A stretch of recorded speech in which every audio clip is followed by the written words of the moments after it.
we're just going to wait another couple of minutes just to allow folks to be able to get into the session here. So we'll start in just a couple of minutes.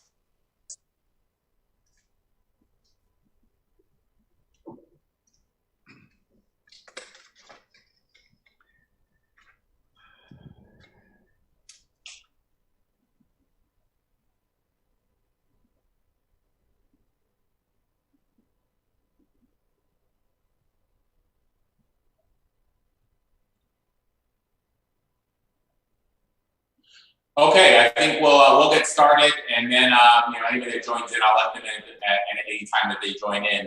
So I wanted to thank everybody here in the community for joining us for our first community forum for Sungeel. They obviously are looking at putting a facility in Endicott, and we want to use this as an opportunity to talk a little bit about the project. I know there's been some things that have been out there, so we have Danish, who is in charge of the project, who will be kind of going over a brief presentation.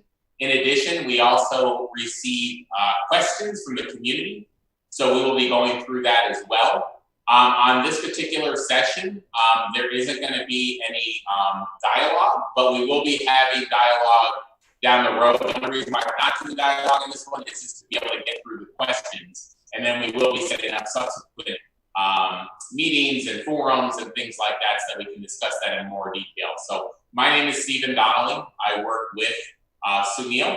We are their public relations firm. And on the call with me, I have Danish, who I mentioned again is with Sungeel. So I'm going to go ahead and I'm going to pass it over to him, and we're going to go ahead and get started. So we'll do the presentation first, and then we'll go through some questions that we received from the community as well. Sure. So Stephen, can you pop up our presentation? Absolutely.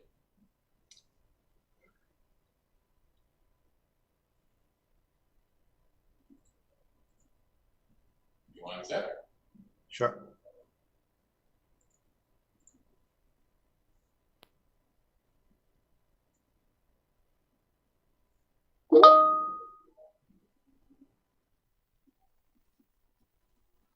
Okay, so you should now be seeing the screen.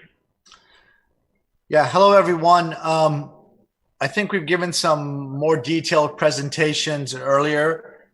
This is more of a high-level presentation, and also it includes some new information that was not in our previous presentations. Also, there's probably some new people who are looking at this for the first time. So I just wanted to take the time to explain who we are, who our JV partners are, and a little bit about what we're doing, and hopefully try to clear up some misinformation or some gaps in communication that may have caused some misunderstandings and so forth. SMCC Americas, Sungeel MCC Americas is a joint venture between two companies. I'm getting chat messages that the BS begins. I would like to present this to people with an open mind. That's all I ask. If you have an open mind and just listen.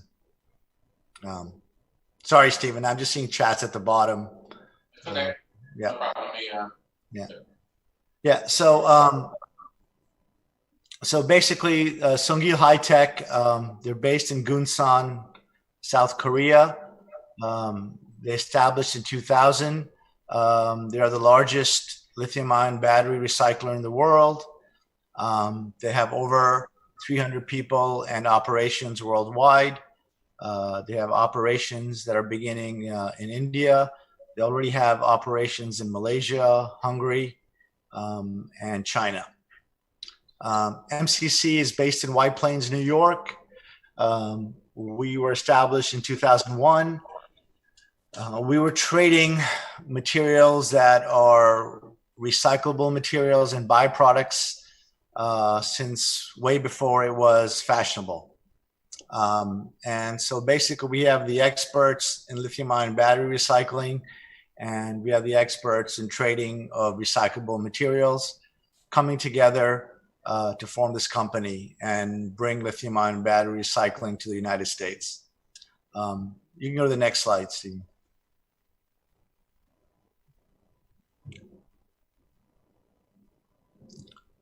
So we will be, during the life of the project, we'll be investing about $10 million. We will also be investing about $1 million in the site, in the building itself. We've already invested about $1 million into the project. Day one, we're going to have about 20 new jobs. Even prior to day one, we're going to be hiring the plant manager, engineers, and so forth, technicians. So probably even prior to day one, we probably have at least 10 hires before we even start. When all is said and done, we plan to have at least 100 jobs, and we'll be working with the New York State Department of Labor and Broome County to try to attract local talent from the region.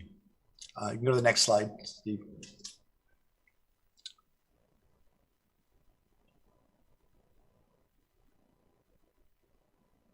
There's a lot that's been said about how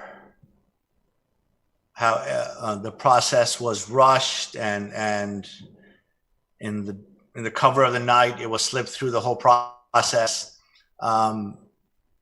We're actually at 2 years and counting. There's been a lot of back and forth with the DEC. The DEC has been pretty strict with us. They've actually asked us to comply to standards that are even lower than what their standards are, and we've agreed to those. We started the process late in 2018, and I mean, you have the chronology of the whole process up till now. Next slide, Stephen.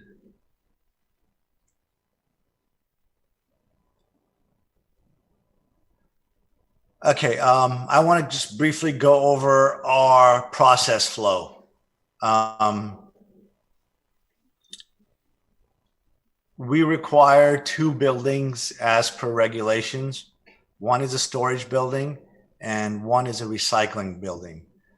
In the recycling building, we can only have enough product there for 1 day's treatment.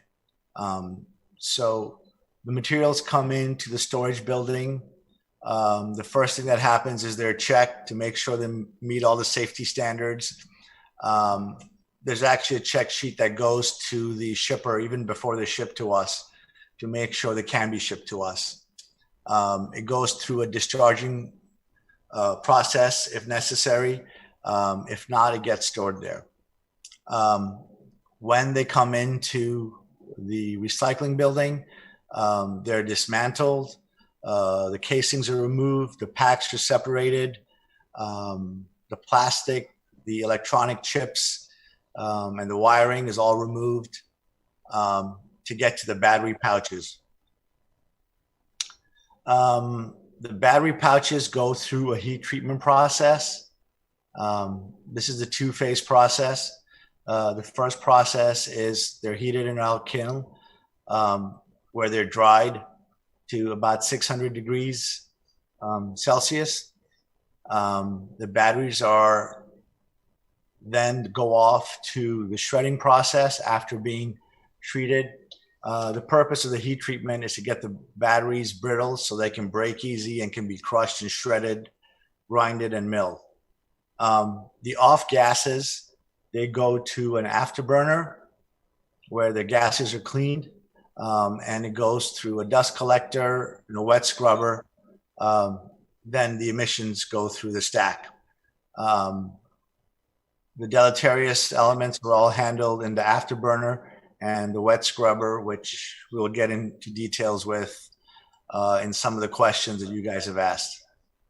The material then goes through shredding and various grinding and milling, magnetic separations, vibration separations. The final product is a battery powder, which contains cobalt, lithium, nickel, manganese. Outside the powder, we collect the copper scrap, the iron, and the nickel. One thing I wanted to point out in this process, there's a lot of talk, and which again we will deal with the questions, because there's no shortage of questions dealing with this, is we're not incinerating the batteries. We are always being compared to waste incinerators. When you incinerate waste, you are getting rid of the waste. The battery has very, very valuable components to it: cobalt, lithium, nickel, copper. These are all very valuable. Our goal is not a single gram of these materials. The really high content batteries, such as cobalt based batteries, like laptop batteries and cell phone batteries, we pay a lot to buy those batteries. It makes no logical sense to pay for batteries and then incinerate them. Our goal is not to incinerate the batteries. Our goal is to treat the batteries so that we can recover all the metals from it. Next slide, Stephen.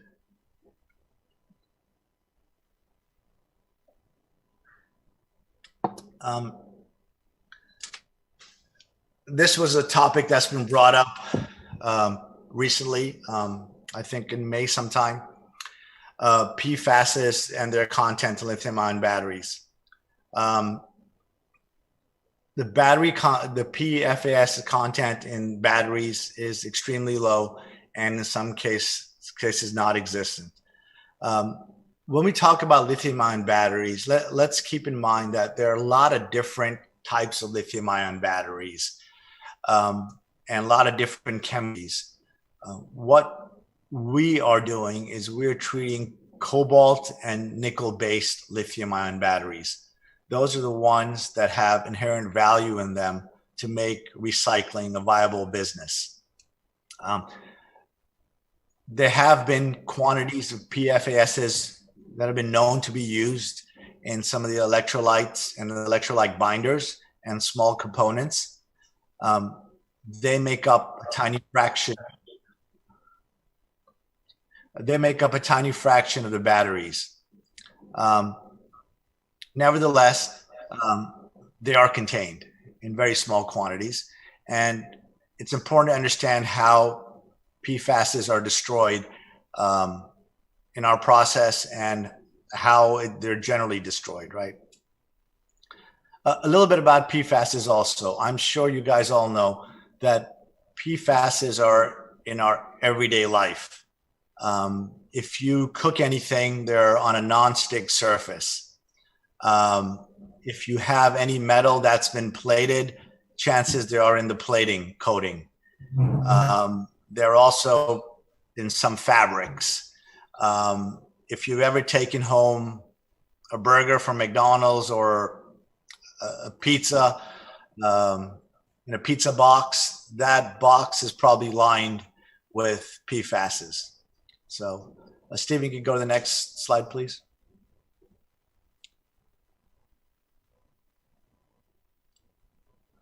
So how are PFASs destroyed? Our solution, and this is backed by science, and we've actually reached out to Cornell University and Montana Tech to do these studies for us. There was a lot of talk on, well, the DEC has asked these guys a bunch of questions about PFASs, and they haven't come back yet. That's because we wanted to go to third parties to do the research, so that we can present you with something that doesn't seem like biased research, right? These are both very venerable institutions.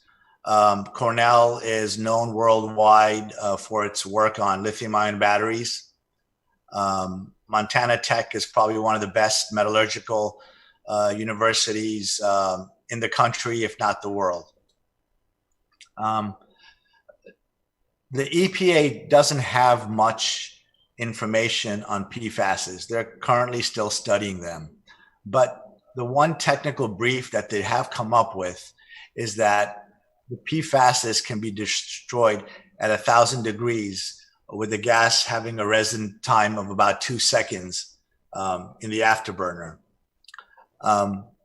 Cornell University has found that the only viable way is thermal degradation at or above 900 degrees Celsius.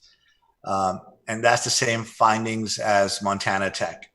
And we will be sharing those findings with you guys shortly. So basically, we have an afterburner that will operate at 1,000 degrees Celsius, and PFAS compounds, if present, they will be destroyed by the afterburner and removed by the high contact alkaline wet scrubber. Next slide, please, Stephen.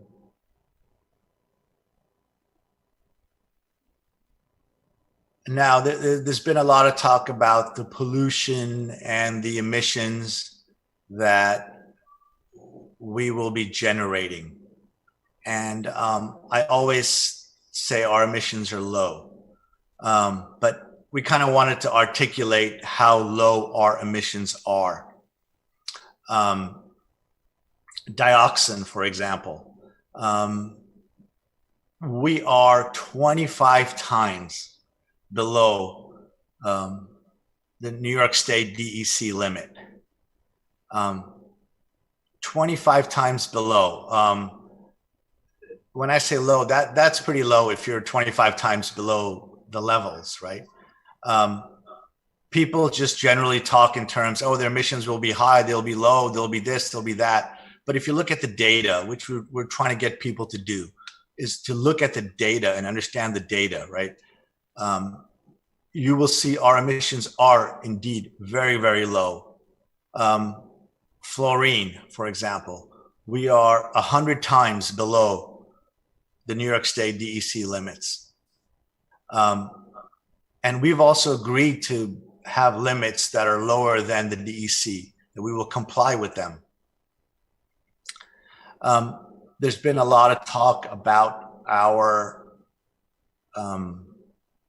emissions, our emissions from the chimney, the water vapor, and the carbon dioxide and so forth, that it's going to spread to the houses and the playing fields. The stack is about 171 feet above ground level. Taking into account the velocity of the gases, the temperature of the gases, there's modeling analysis that shows that there's going to be no downwash, meaning that the plume is not going to come down, it's going to go straight up. To do these modeling, you analyze the prevailing winds and the topography of the surrounding area to come up with a dispersion model. Now, this is not a model that we developed or the DEC developed. This has been developed by the EPA, and it's used throughout the country in all sorts of industries. It's basically a stack dispersion model, which is based on science. Next slide, please, Stephen.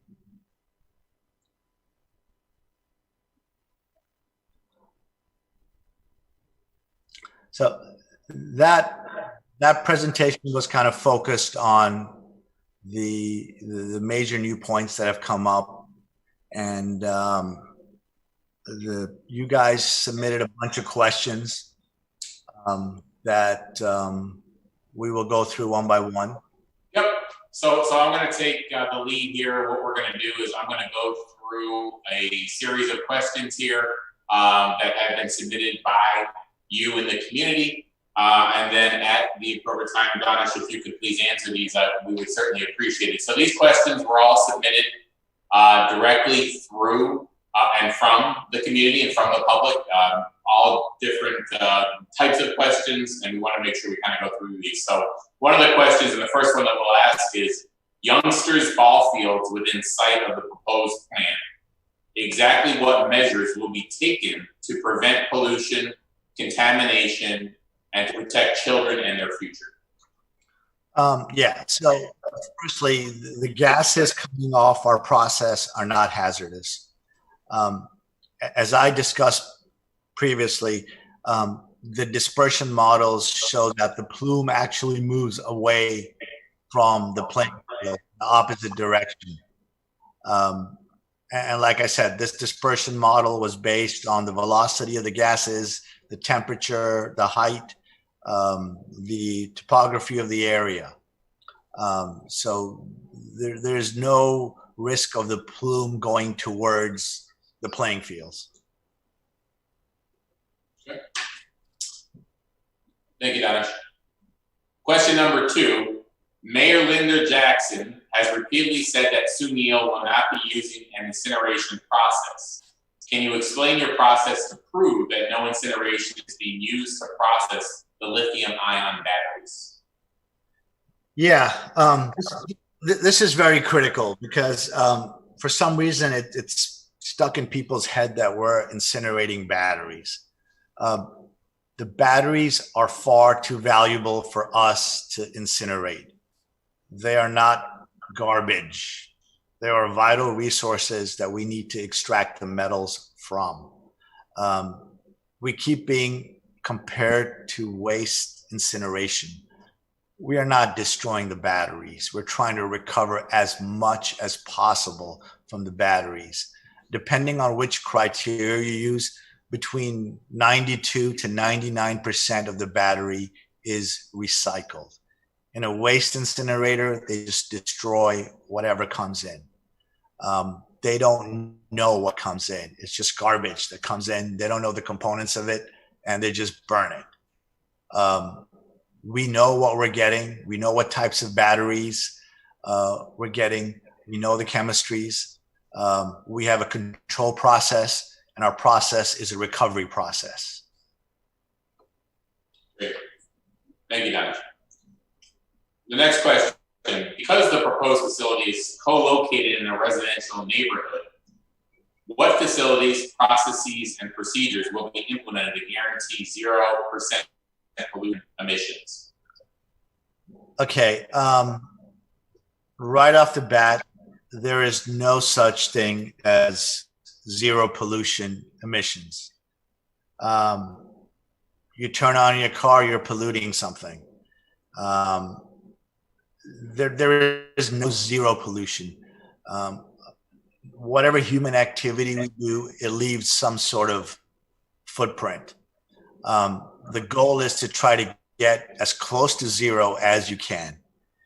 And our process, we feel, is pretty close, as close as it can get to zero. And it's even a recycling activity. So in essence, just by recycling these lithium-ion batteries, you are actually reducing the pollution footprint down the road of mining for these minerals instead of recycling them. Because given the world's propensity for energy and the use of cell phones, TVs, laptops, vehicles, drones, I could go on for an hour. The world is going to be driven by lithium-ion batteries. We need to recycle them. Recycling them in a responsible way saves us pollution all around. I've gone through our process and the emissions and so forth, so I don't think I need to go through that again. But basically, we heat the batteries, the gases that come off, we treat them, and in a way so that they're not released in a way that's harmful. In a nutshell. Thank you, Danish. All right, the next question. Why was Endicott Huron campus selected for this recycling facility? Now, this is probably one of the most popular questions. I get asked this question all the time. And there are a couple of reasons. Let's start with the big reasons and work our way down, right? Lithium-ion batteries are basically post-consumer batteries, which means when the consumers are done with them, we recycle them. Endicott is located in a very important place. It's kind of in the middle of New York City, Boston, Chicago, Toronto. These are very high density population centers. And being in the middle of them, you can access all these other locations. That's one reason. The second reason is New York State is working hard has recognized that lithium-ion batteries are the future.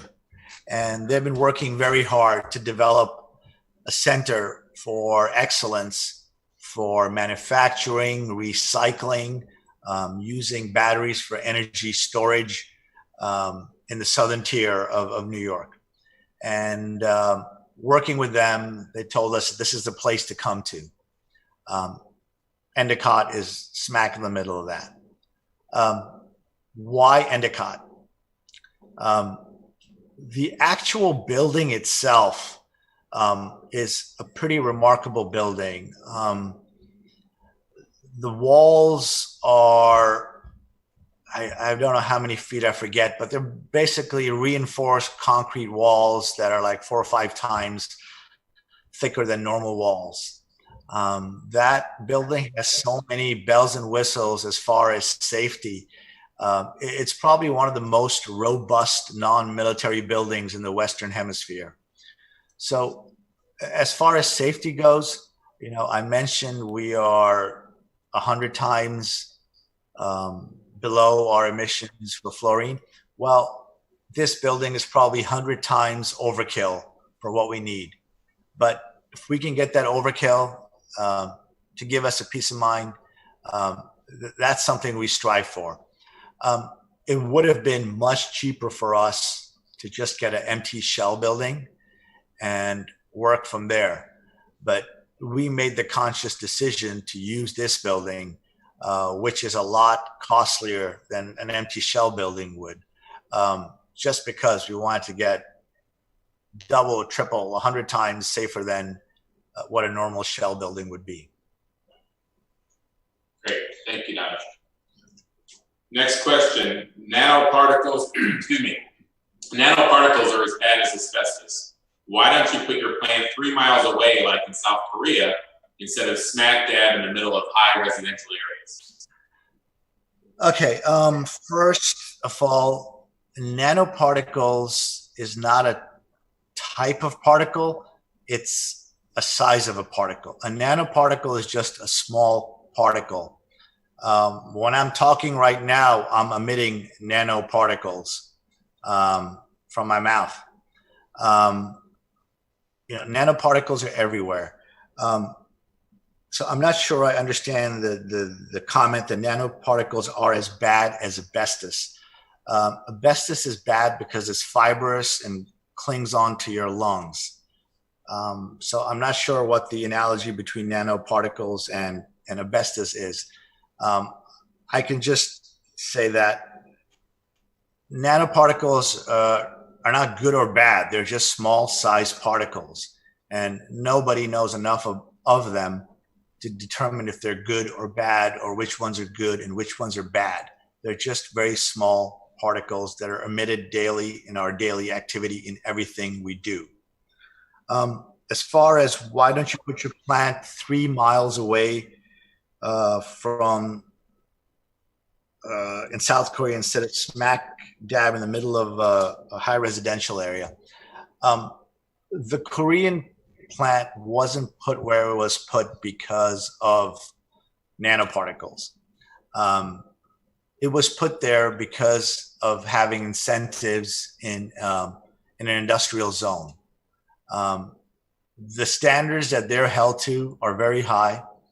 And I think in the coming days, we'll be releasing what standards and what testing they go through. And you guys will clearly see it's pretty robust standards that they're held at. I think we sometimes have this fallacy that what we do is the best, and any other country that does it is doing it in a substandard way. the truth be told, the United States lags far behind anybody else in lithium ion battery recycling. The Europeans and the Asians are far ahead of us, and we need to play catch up. So whether the plant is 3 miles away or it's in a residential area, it's very safe. Great. Thank you, Danish. Next question. With the dioxins, furans, hydrogen fluoride, toxic metals, and nanoparticles that the incinerator will produce, why are you putting our community's health at risk? Don't deny this. We know you have to incinerate the batteries since you reapplied for a permit. Okay. So there's a question as to don't deny this, but we're not putting the community health at risk. Like I kept saying over and over again, this is a clean process. Take the time to actually look at our data. Take the time to look at what the industry standards are. Invest some time in understanding that. It's very easy to get caught up in the emotions about the plant. We are not an incinerator. I think it's easy to make us look bad because you compare us to a waste incinerator. We are not a waste incinerator. Why don't we compare us to lithium-ion battery recyclers? Why don't we look at Sungeel's environmental record for the last 10 years? It's immaculate. That's what we do. That's what we should be compared with, not people who burn garbage for a living. Great. Thanks, Hamish. Next question is, what is the concentration of the sodium hydroxide solution used in your wet scrubber? Okay, that's the easiest question I got today, 50%. There you go.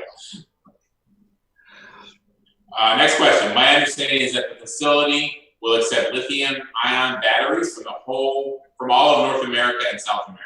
Is this correct?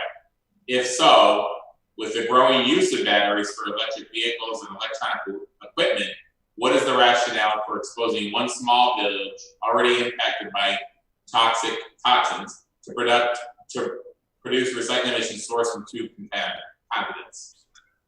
Okay. Yeah, there were a couple of questions regarding this also. So I think there's a little bit of misunderstanding here. We have, because our JV partner is global in their reach, we have rights to recycling batteries in Central and North America. These two continents will generate millions of tons of batteries. Our plant's capacity is 5,000 tons a year, not millions or hundreds of thousands. So all the batteries from these two continents are not coming to Endicott. It will probably be batteries from 250 miles to 500 miles. We may get some from the OEM manufacturers where we have annual contracts with, but it's not a case of batteries from the whole continent coming to one location. The other thing is, what is the rationale for exposing one small village already impacted by toxic effluent to produce recycling emissions? What we're trying to do is to bring a clean industry that has growth, exponential growth potential for the future to Endicott. We're trying to give a rebirth to Endicott the right way. Endicott is very strategically located. New York State is on the right path as far as recognizing the importance of lithium-ion batteries. I think what we are bringing is clean industry to Endicott. I think there may be a question where some people just don't want any industry in Endicott because of what's happened in the past. And that's understandable. What I'm trying to say is, if you're going to bring in industry, we have a clean industry that has a robust future. Sorry, I took a long time to answer that one. No problem. The next question is, what is the residence time of the gases in the afterburner? Oh, another easy one. 2 seconds. Next question.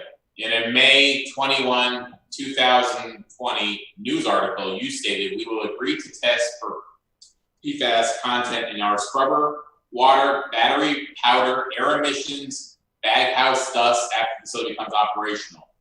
What good does it do for the village of Endicott for you to test for these hazardous products after the facility is operational? What recourse will they have if their health is affected? Listen, we are already setting up testing protocols to test this in Korea.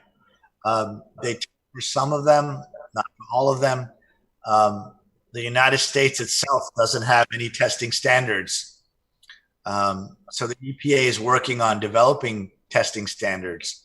So we are working with the DEC to come up with a testing standard. And we think we've made a lot of progress in Korea, which we've already started testing for. And we will monitor PFAS in the United States and develop limits and standards. I think we're going to be at the forefront of PFAS as far as working with the EPA and the DEC to develop ways to measure them and understand them better.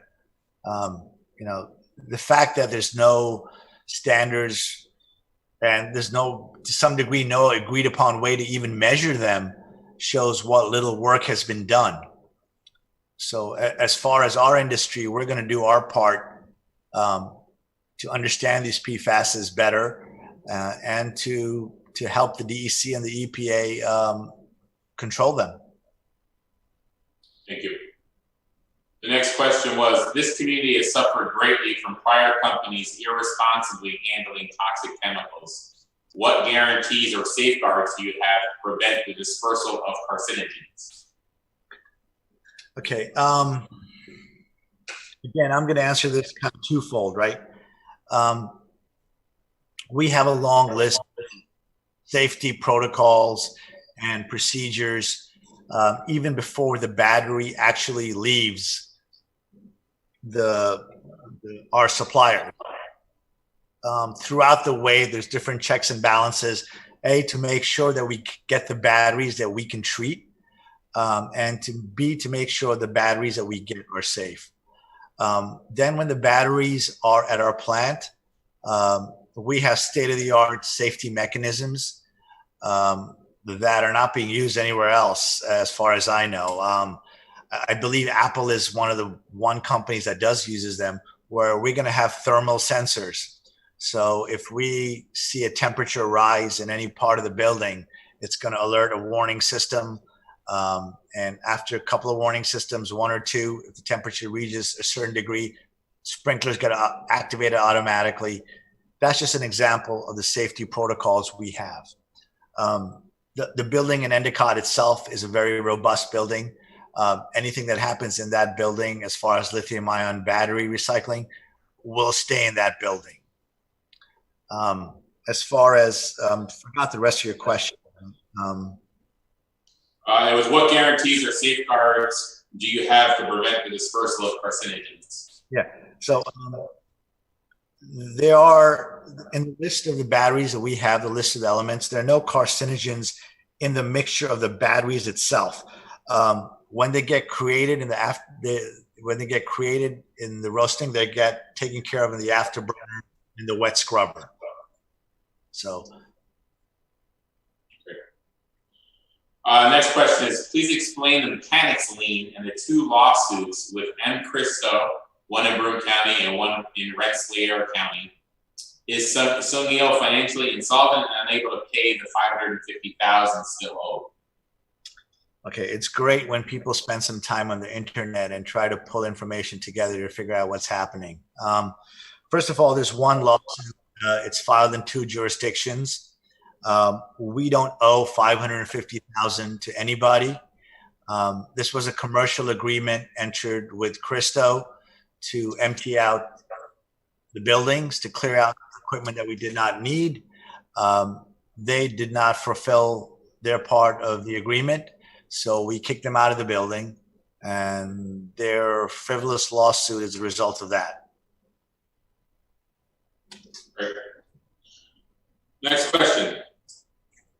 PFAS compounds are used in lithium-ion batteries, and these compounds are very toxic and designed not to burn. The SMC Title V air permit has been reopened pending resolution of this matter. Yet to date, the DEC has indicated nothing has been presented them regarding this matter. What is Sungeel's plan to address it? Like I said earlier, we are having research done at two academic institutions, Cornell and Montana Tech. In addition, we are doing testing in Korea. The testing has taken a little longer because there's a lot of back and forth with the DEC on what the proper protocol is and how to test for them, and so forth. So I think we're doing the right thing and taking our time and doing it right, and not just spewing out information which may not be accurate or properly researched. Great. And there was a secondary question to that as well, which is why has Sungeel decided to hold a Q&A session before this important matter? I don't think there's any matter that's brewing out there. There's a lot of concern, and I understand the past history of Endicott, and I can understand the concerns. But a lot of the concerns, I believe, are based on not knowing about the process, not being explained the process, and a lot of misinformation also. These are the things we wanted to get cleared up. As the PFAS research reaches its conclusion, we will make that available for the community to review also.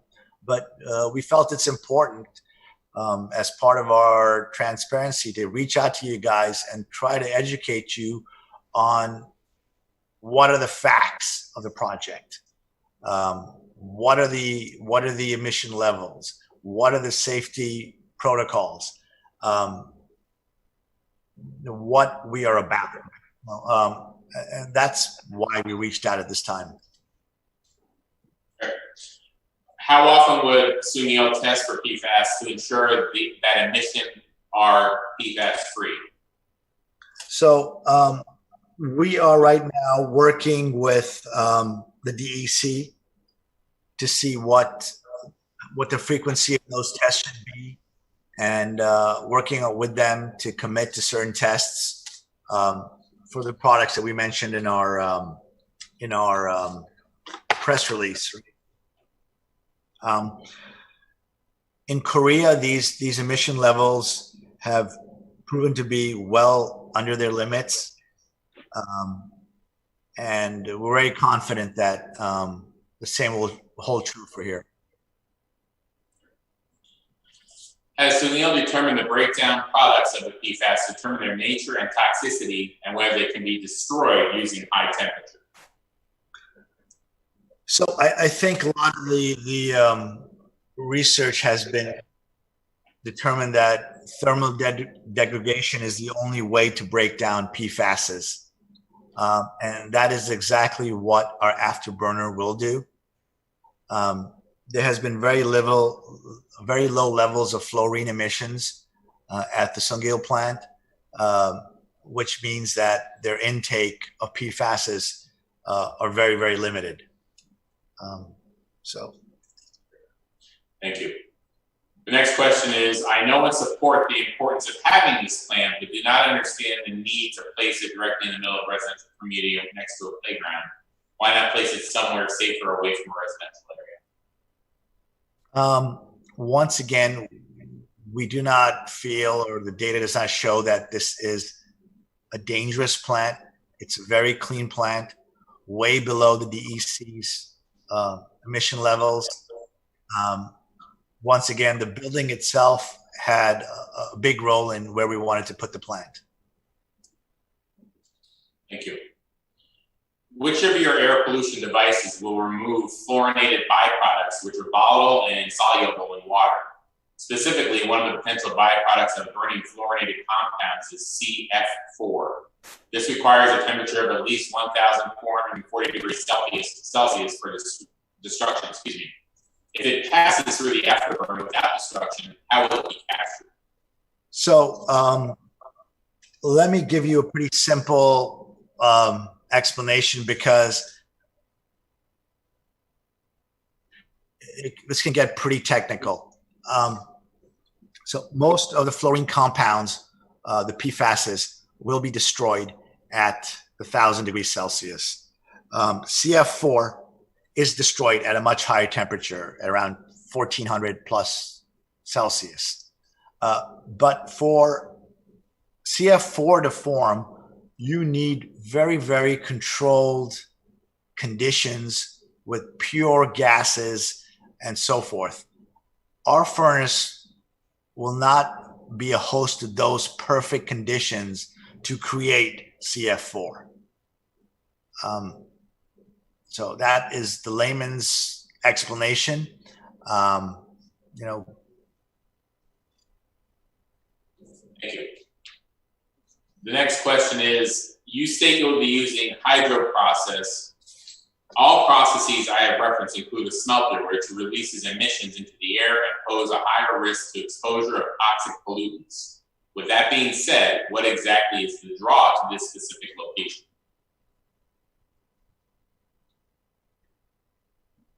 Point of some misinformation, right?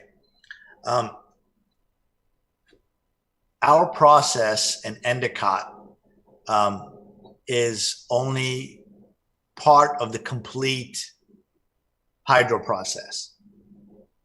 The complete hydro process takes place in Korea at Sungeel. What we are doing is the first part of that process. So we're doing the first part of the hydro process, which is the batteries come in, they get discharged, they get dismantled, they get crushed, they get grinded into this powder. The battery powder, which contains all the rich metals, gets shipped to Korea. And in Korea, it goes through the hydro process, where it's a series of solvent extraction and leaching processes that in turn pull out one metal one at a time, pull the metals out. And then those metals go in to make battery salts. So I'm not sure if I answered the question right, but there's no risk of toxic pollutants. I think we've gone through that. Thank you, Dr. The next question is, how long has the process of lithium battery recycling taken place? Just under a decade in Korea. How could you possibly know the long-term effects on humans and the environment in a process that is relatively new? Okay, that's another question that a couple of people have asked me. So the process is innovative and it's novel in its application in lithium-ion batteries, but the process is not a new process. The pyro and the hydro processes have been around since the dawn of time. They've been tested for decades and decades. The industrial practices, the use of industrial equipment, afterburners, scrubbers, those are all true and tested technologies that have stood the test of time. Ours is just an application of those proven technologies. Thank you. What other world locations were also considered, and is there any facility in the world who does the same process? So there's a lot of other facilities starting to pop up in the world. There's a process in Belgium. There's a process in Canada. There's being one developed in Germany. China is on the forefront of battery recycling. Sungeel itself, like I said, has operations in Malaysia, and soon in India, Hungary, and China. The two types of processes are the hydro process, which involves making battery powder, which then goes through the leaching process to make battery salts. And you have the pyro process where you just burn the stuff and you make a battery powder out of that. It's a little bit more complicated than I just explained to you. We feel that the hydro process is the cleaner process to go. Once you actually start, I mean, you Google processes in the plant on the globe, there's going to be a lot of people popping up. I think what gives us the advantage is that our partners have been doing this for a decade. They've gone through all the mistakes. They've learned the right way to do it. They've developed the safety protocols to do it, and they're experienced in doing this. So it's not like somebody's just saying, oh, let's just use some technology that we have to recycle batteries and let's see how it goes. It's not a lab experiment. It's not a pilot plant. It's a full-scale, large plant, the largest of its kind in the world that's been operating without incident. Thank you.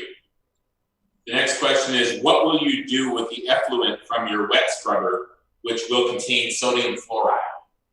So every 3 months or sooner, depending on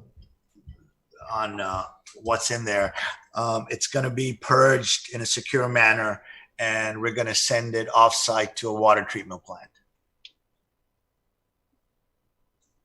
Great. Thank you, Doctor. Next question. How do you justify the transportation emissions involved in this portion of the lithium-ion battery life cycle by accepting batteries from such a large geographical area? Again, it's not batteries coming from Honduras and all parts of the United States. Those are where we have our marketing rights to get batteries. They will most likely come from a 250 to 500 mile radius. I mean, if you look at the environmental impact of trucking the batteries to our facility, I think it's a lot more than dumping the batteries in a landfill or shipping them overseas so someone else can treat them in a not environmentally sound manner. Thank you. How is the company going to increase the temperature in the afterburner from 800 to 1,000 degrees Celsius? Also, will you be using an auxiliary fuel? So the afterburner is fueled by natural gas. To get to the higher temperature, we would just increase the amount of natural gas to get to that 1,000 degrees. Please explain why you decided to hire out an $800,000 demolition job 15 months before the DEC permit was issued, and before either a certificate of compliance or a certificate of occupancy was issued by code enforcement. Yeah, so let me not get into too much of the Cristo stuff because we already have litigation going on with them. But basically what we were doing is we were just clearing out the building so we could start construction when we got our permits and authorizations, because that was a long process. Like I said, that building had all sorts of equipment in it, and we just wanted to get it prepped for construction. And again, I'd like to point out that if we went to a building, a new building, a shed where we do this, we wouldn't be spending that $800,000. We actually spent extra money so that we would have a very robust building. Thank you. The next question is, in the event of a catastrophic plant fire, is Sungeel prepared to pay for damages to the community, including property and natural resources? Look, like all businesses, we're going to have the proper security, safety, procedures and protocols so these things don't happen. We will have all the required insurances and so forth should they happen. We're not going to operate any different than any other business. Thank you. The second part of that question, Dennis, there was a, what about site remediation? The building and the land is owned by the Huron campus, and they've been very good partners. And we're going to be working with them very closely should any of that situation arise to resolve it. Okay. The next question is, how would firefighters contain thousands of gallons of water contaminated with hydrogen fluoride, dioxins, PFAS, and other chemicals? Like I mentioned previously, the actual hydro process takes place in Korea. Our process at any given times is only going to hold about 70 gallons of water. So we're not talking about thousands of gallons of water. We're not even talking about hundreds of gallons of water. Thank you. How can you guarantee safety for the children living and playing just feet from the facility, and guarantee safety for the ground and air as well? Look, what I can do is tell you what our low emissions are going to be, and they're safe. What I can tell you is we're going to keep testing to make sure those standards are met. That's what I can tell you, and that's what I know about. I don't think I'm in any position to guarantee the safety of any child playing in a playground. As far as pollution from our plant, I can say that we will do everything that we've agreed to do, and we will monitor it so that everyone sees that we are agreeing we're doing what we agreed to do. Next question is, will you commit to 4-week sampling of dioxins and PFAS if your plant operates in Endicott? And if it is shown that nanoparticle concentrations in the ambient air in Endicott increase after your plant goes into operation, will you commit to close down your facility? So we are talking to the DEC about setting up the testing and the frequency of the PFAS. We're still in dialogue with them. Like I mentioned earlier about the mechanisms of testing and how often we need to test. So that is our intention. The 4 weeks, I'm not sure if it's 2 weeks, 4 weeks, 6 weeks, 1 month, but that's something we are working on with the DEC to determine, to set a standard. So moving forward, we will be testing that. The second part of the question, I think it was about nanoparticles. Nanoparticle concentrations in the ambient air. Yeah, so nanoparticle concentrations could mean that we are putting out more water vapor. I don't think that's a reason to shut the plant. Until we understand more about nanoparticles, are they good? Are they bad? Just shutting down a plant because it's emitting water vapor is not something we're willing to do. What benefits or contribution is the company bringing to our community that is more important than the health and safety of the residents? I don't think it's an and or type of decision, right? I hope I've demonstrated to you, at least some of you, that it is a safe process. So the health and the safety is not that big of a concern because it's mitigated by what we're actually doing. It's a clean process and all the safety protocols that we have put in place.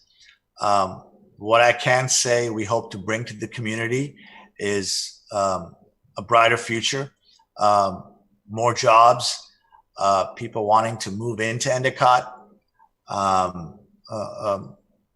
the beginning of an economic revival, a place where your kids want to grow up and come back to work.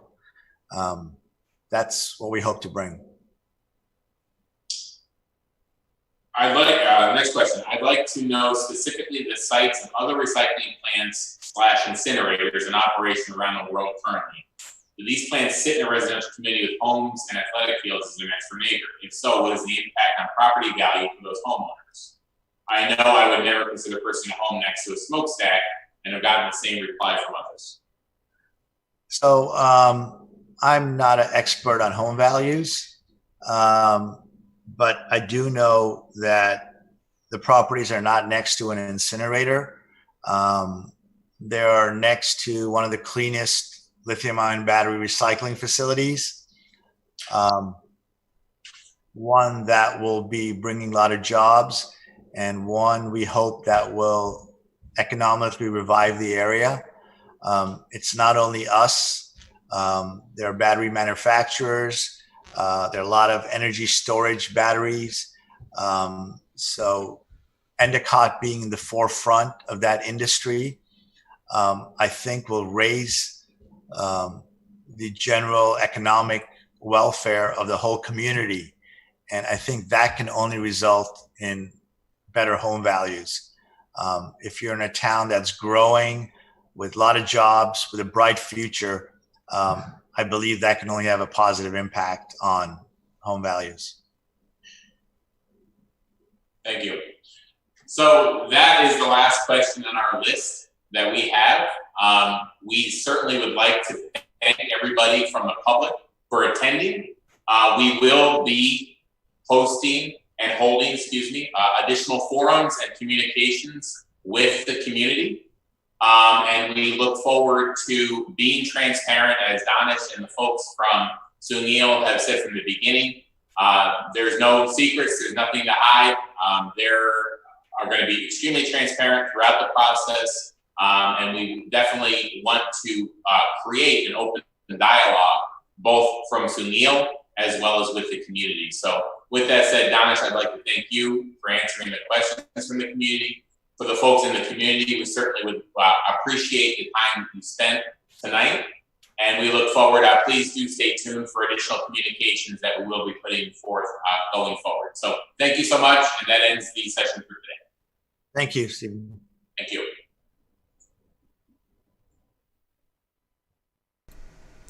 Okay, friends, that's it. That's another edition of the Bill Huston podcast. Boy, what a bunch of gaslighting that was. Gaslighting and PR BS. And by the way, this is just another big another big distraction. Okay, so let me put this. That's the Danish dance. That's what I call that. That's the Danish dance. So let me put this up here. Sorry about that. And this is the most important thing, is that a type 1 seeker is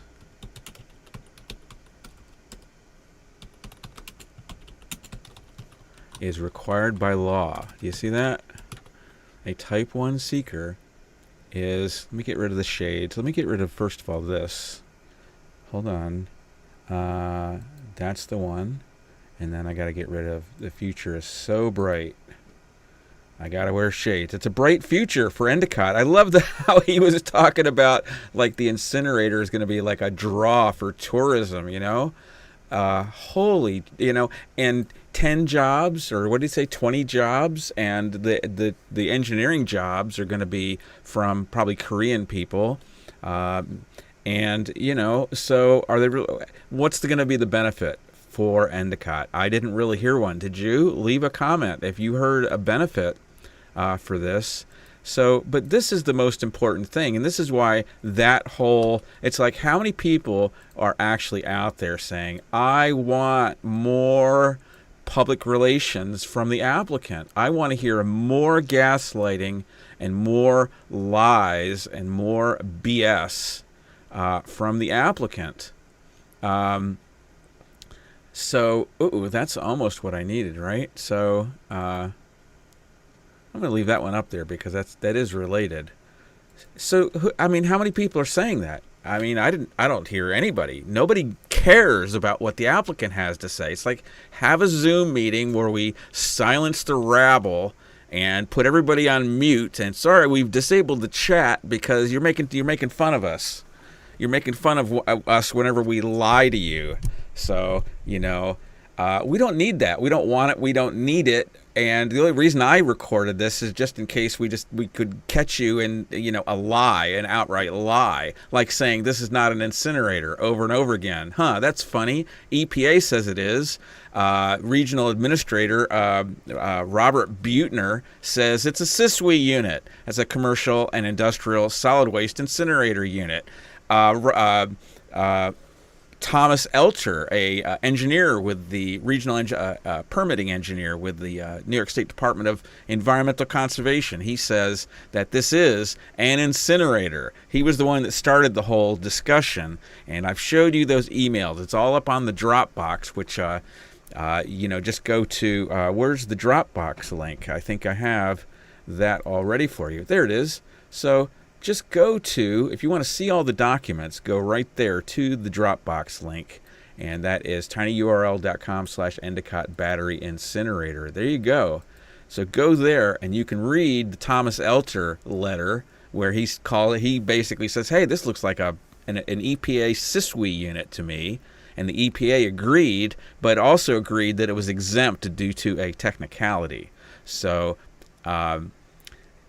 Judith Enck, who was a former EPA regional administrator, she says it's an incinerator. Dr. Paul Connett, who happens to be an internationally recognized expert on incinerators, he says it's a two-stage incinerator. It's the rotary kiln, that's the first stage, 500 degrees C, and then we have the afterburner. That's the second stage. That's where it's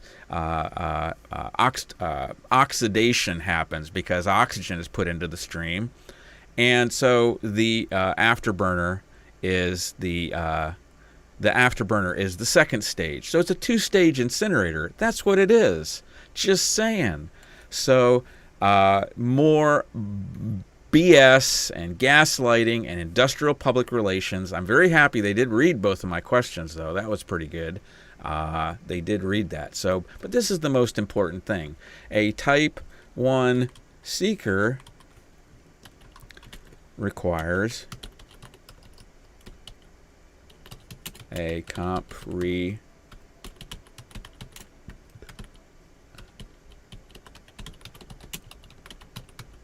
comprehensive coordinated review. That's a technical document name, and we didn't get that. The DEC lied and said we did. And then when the village attorney, Robert McCurdish, wrote a letter in February and said, hey, why did you say a coordinated review had been done? And a DEC attorney, Joe Sluzar, replied, don't you love an attorney named Sluzar? I think that's funny. It sounds like Sleazar. Joe Sleazar. Okay. Anyway, Joe Sluzar, he responds and says, "Oh, it was an accident." It sounds like an old Saturday Night Live routine. It's like, "Oh, hey, what was that? Oh, it was a mistake. It was like a Monty Python routine, It was a typographical error. Yeah, that's it. Remember the pathological liar, John Lovitz? That goes back a few years. You probably don't remember John Lovitz from Saturday Night Live. Yeah, that's it. That's the ticket. He was a pathological liar. That's what it sounds like. Yeah. So Type 1 seeker requires a comprehensive review. We didn't get that. Let me ask you a question. Do you want to go on the air live right now? It's just your voice. Yes or no? What's going on? Okay, so let me call you back in 10 minutes. Okay? I'm going to call you right back. Okay, so Type 1 seeker requires a comprehensive coordinated review. We didn't get that. They lied. The DEC lied and said we did. We also want 3x public hearings. 3x public hearings. Actually, it's typically 4 for a Type 1 seeker, and that it begins with scoping, and then you have a hearing for the draft EIS, then one for the final EIS, then another one for the permit. So there you go, 4 public hearings, and here's the most important thing, ENV. I'm going to put it in caps. VIRON. Did I spell that right? That's the gold standard. The environmental impact statement. I'm going to fix that. The environmental impact statement is the gold standard of environmental reviews. this is what we want and this is what we deserve. And the DEC not only rolled over our local zoning law and just ignored it, and that's why we got an unlisted seeker action instead of a type 1, which is required by law, because the DEC ignored our zoning issue, okay? Completely ignored it. And so they just think we are chumps. They just think they can roll over our local law. They can do whatever they want to, but they're wrong. This is what is the most important thing right now for Endicott. Type 1 seeker review. And so here's what's going to happen. I'm trying to find some group, some entity, and I've got one in mind. I'm just not going to mention what it is over the air right now, but basically looking for a group that can basically hire an attorney and sue the DEC. If I can't find such a group, I'm going to do it myself, okay? I'm going to sue the DEC because the DEC, we have 4 months from when they reopened the courts, because this was all done during the shutdown. I'm not even sure if the Broome County courts are open or not. I really haven't heard about it. I haven't heard it mentioned. I've been checking the court's website. And if anybody knows the answer to whether the Broome County courts are open or not, please let me know, because that begins a 4-month clock. We have 4 months to challenge the issuance of the final permit. And I don't know if we can, because it's kind of rescinded now. I don't know. It's in a legal state of limbo. We're also going to challenge the amended negative declaration. We should have gotten a positive declaration. Between concerned citizens of Endicott and No Burn Broome, we have identified dozens of potential impacts, and all you need to show is one in order to get a positive declaration and the whole process for a environmental impact statement, which begins with a coordinated review, which we didn't get. And then it leads to multiple public hearings. This is, God bless No Burn Broome. They are focused on the chemistry. Unfortunately, the only chemistry that's being discussed right now is the PFAS issue, okay? And that is a distraction. There's no path for the PFAS rollback that they're doing. It's a little game they're playing to make it everybody look like it's something is going on that's special, and it's not, okay? Because there's no path to a type 1 seeker action. This PFAS thing, there is no pathway.